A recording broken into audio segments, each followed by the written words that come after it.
They gave her two choices: deny Christ or drown. She was only 18, Margaret Wilson. They gave an 18-year-old girl two choices: deny Christ or drown. She could save her life with just a few words, but she refused. And what happened next became one of the most remembered stories from Scotland's brutal killing time.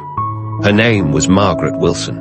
She was only 18 years old, and on May 11, 1685, she was taken to the water near Wigtown, Scotland. The tide was coming in, slowly, quietly, but Margaret knew exactly what was about to happen. She was tied to a stake in the sand. Nearby, soldiers stood watching. And farther out in the water was another prisoner, an older woman named Margaret MacLachlan. She was around 63 years old. The authorities had put the two women in the water as a warning. Margaret Wilson could see what was happening. The water kept rising, and the message was simple: give up your beliefs or die. But what exactly had Margaret done? Why was an ordinary farm girl considered dangerous enough to be executed?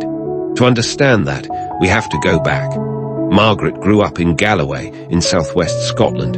It was a beautiful land of green hills, farms, rivers, and open countryside.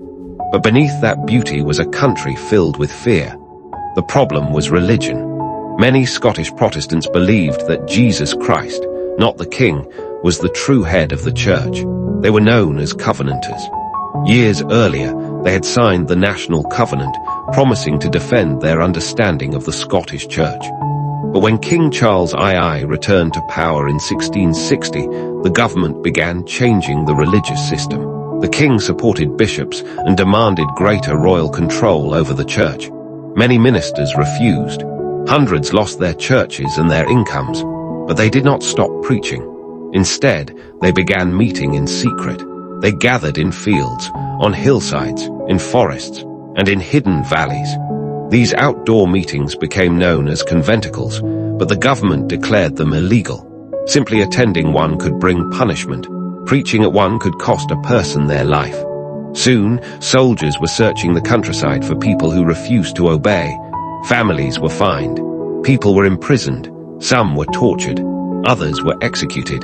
The years of greatest persecution became known among Covenanters as the killing time. And Margaret Wilson grew up in the middle of it. Margaret came from a farming family. Her father, Gilbert Wilson, appears to have conformed to the government's religious rules. But Margaret and some of her siblings became associated with the Covenanter cause. Eventually, Margaret's family could no longer remain untouched by the conflict. Margaret was arrested. She was young. She was not a soldier. She was not a political leader.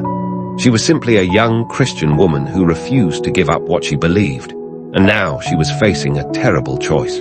She could save herself if she submitted, but Margaret would not. Now return to that cold day in May 1685.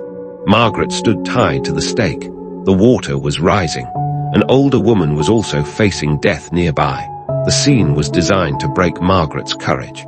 Imagine being 18 years old, standing in freezing water, knowing that you could live if you simply said the words your captors wanted to hear. But Margaret held on to her faith. The water rose higher. The older woman struggled. Margaret watched, and still she refused. Eventually, the water covered them. The young woman was gone, only 18 years old, but her story did not disappear with her. For generations, Scottish Covenanters remembered Margaret Wilson as a martyr.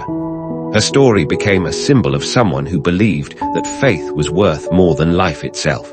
Today, memorials in and around Wigtown still remember those who died during this period of persecution. Historic Environment Scotland records a memorial to the Wigtown martyrs, describing them as Covenanters who were drowned in the River Bladnoch in 1685. And that leaves us with a question. What would you do if your life depended on denying what you believed? Margaret Wilson was only 18. She had her whole life ahead of her. She could have chosen to survive. But instead, she chose to remain faithful to her convictions. Her story reminds us that courage does not always look powerful. Sometimes, courage looks like an 18-year-old girl standing alone with the water rising and refusing to surrender.